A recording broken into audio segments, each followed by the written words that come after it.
by, they say, the SARS. That is how they disturb them.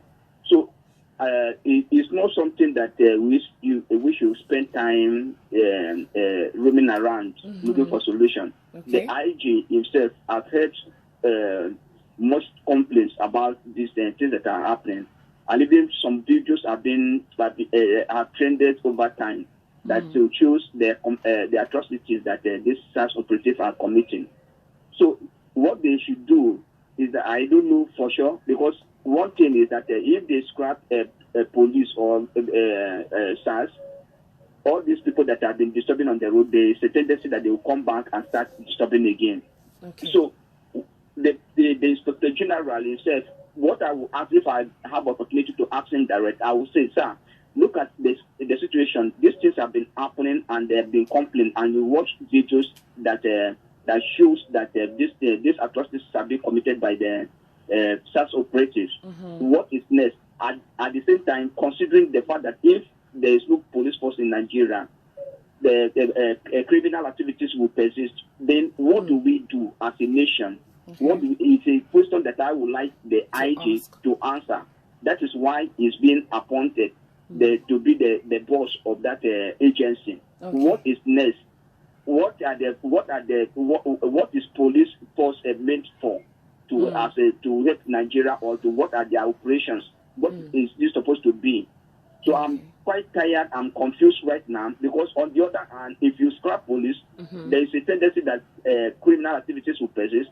And police themselves, now they are using that opportunity that they are being armed to rob innocent citizens. What next? Thank you. Thank you so very much, Enang. Thank you for that one. A brief look at what SARS really is and what it should be. We know that the SARS is meant to, or is created to combat violent crimes, like armed robbery and kidnapping. Yet we know that it is currently responsible for widespread torture, extortion, and abuse of the very citizen it is meant to protect. And yesterday I saw a post, by the IG. Please, I don't know how true that is, but I will definitely dig out the post when he said something about the SARS. That SARS is supposed to fight Boko Haram. There have been so many reactions, as a result of that post, which I'm pretty much going to dig out most definitely before the end of the show. But that's not that, that's just by the side. We'll go back to it pretty soon. But what I want to know is your experience, okay? If you've ever had any experience with this SARS officials or the officers, if maybe someone close to you had once upon a time had an experience, you can call on the show and share with me. And would you like the SARS, reformed, the NPF, the Nigerian police force, reformed, or you prefer, the term end SARS and end SARS for good? And let's not forget that we've had this situation before. We've had the end SARS 2 years ago. In fact, we've had end SARS pretty well, but now we're having this again, like over again. So now that we have youths on the streets of Lagos, Ijebu-Ode, Delta, and just to name a few, coming out, clamoring for change. Will this happen? And as a citizen who's currently listening to me right now, what do you prefer?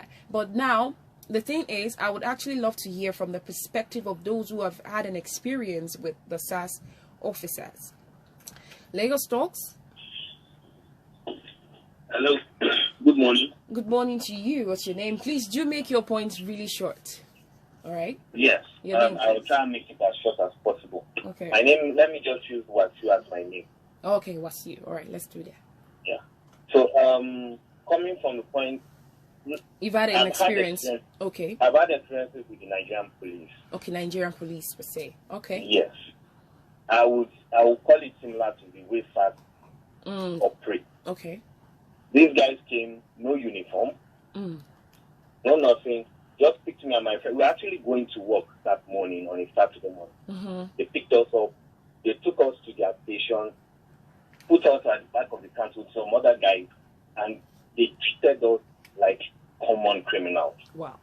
I had to call my sister, my friend's dad came. We're like, But the DPO actually told them to release us. Mm-hmm. The DPO said his own had left, and the guys decided to do what they wanted to do. Wow.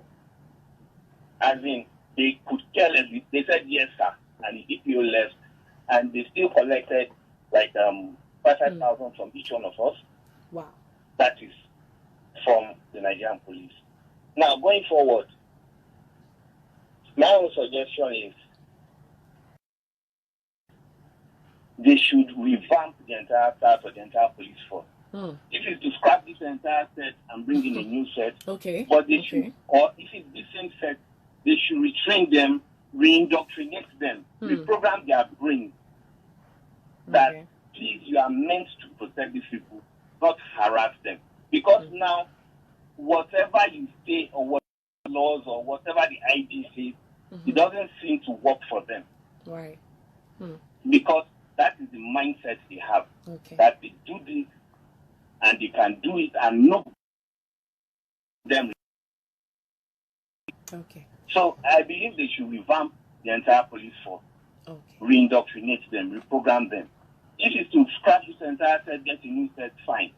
If it's this same set, I don't know how they are going to do this set because it's going to be a tall task to reprogram the brains of the guys in the police force right now. Right. Thank you. So that is my own honest opinion. Thank you so very much, Wasiu, and thank you for sharing your experience. All right, back to how the SARS per se, because that's what we are talking about.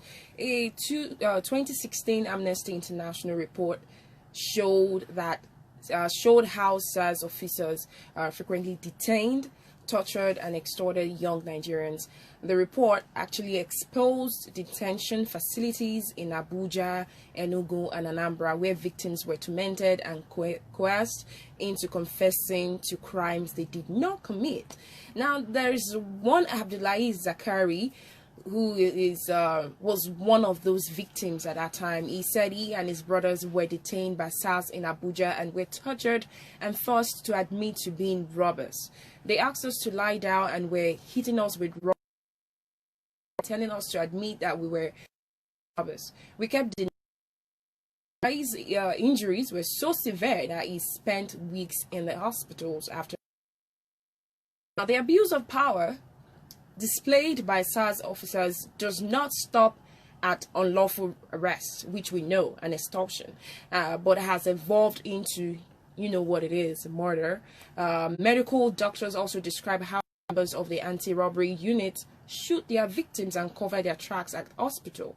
Now, these are very deep, deep findings, and of course, deep things that are currently happening inside the so-called SARS. It's quite frustrating because when we bring out 50 youths now, just 50, no, I'm even going way back. Let's say we have 10 youths. Out of 10 young men, promising young men, you have at least 5 of them who have, one way or the other experienced this. I would say, for an instance, this really happened in my presence. I was on my way down to a specific location. So I stood by the road waiting for a cab, and all of a sudden I saw a minivan pull up. There's this guy who was just standing, he just rested by a pole, and he was on his phone.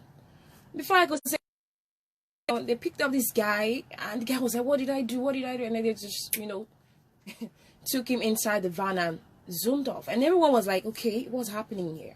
And I was like, okay, there's a problem somewhere. And that is an abuse of power displayed by SARS officers. These ones are meant to protect and curb some violent happenings in the country. Now, I will take you to one of the rule of law in our constitution that protects human rights, which we will look at in a few minutes. But in the meantime, I still want you to call on the show and share with me the experience you've had with one of the SARS officers and what you think the Nigerian government can do. Shall we reform the police force, which includes, of course, the SARS, or we end SARS totally?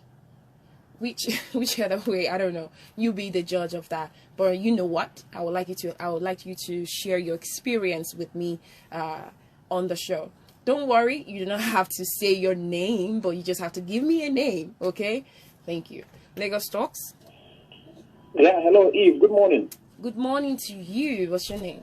How you doing, my sister? I am alright. My name is Uche. I'm calling from Ikeja. Uche, okay, you're the second Uche we'll have on the show. All right, Uche, please let your point be so short. Have you ever had an experience with SARS? Not personally, but you see, the reason I'm calling is yesterday on another platform, a police officer called and he made some very revealing information. Okay, he made some very startling information. Can you share? Now, with regards to what he said, and it was quite shocking. Okay. Do you know that within the police, some members of the police actually pay a certain amount of money to be redeployed to the SARS department? Okay, so if I got you right, some police officers do pay for a redeployment into SARS. Into SARS. Yes. Okay. And the man was so convincing yesterday. He challenged the spokesperson of the Nigerian police to engage him in a debate. He had his facts. Wow. Now, if these people pay to get into SARS, there is only one thing that can come out of it. It means it's a business. It's a business venture. It's a business venture for them. So one way or the other, they have to recoup. And the only way is to go out on the street and use it, you know, however they can to get money for get money. You understand? Right. So if that's, you know, well, we may call it an allegation, but the man was so, look, he's not a retired police officer. He's still serving. And the man was pouring out his house yesterday. I was almost in tears. He has served in the police for 17 years. His salary, I think, according to him, is about 53,000, which can barely take care of him and his family. And then there are people within the police who pay to get into SARS so that they can make money. Right. Now, the question is, who do they pay to? All right. I will leave that hanging because by 11 o'clock, most definitely, we will continue this conversation because Emmanuel Deyemi will be outside doing some situation report, and then I will be in the studio. We'll do that together and we can have this conversation because, you know, we can't pretend like we're not seeing this. We have to talk about it. Before I call this a wrap, I said I was going to let you know or inform you of what the law says. The Nigerian constitution lays out how security officials are to treat Nigerians held in their custody. Now, this is according to the Nigerian constitution, our dear nation. It's in section 34, subsection 1 of our constitution says every individual is entitled to respect for the dignity of his person, and accordingly, no person shall be subjected to torture or to inhumane or degrading treatment. This is what our constitution says. Section 34, subsection 1 of the constitution. But this obviously is not enough because this law, I don't think it's obvious to the SARS officials. I don't think so. But this is what the law says.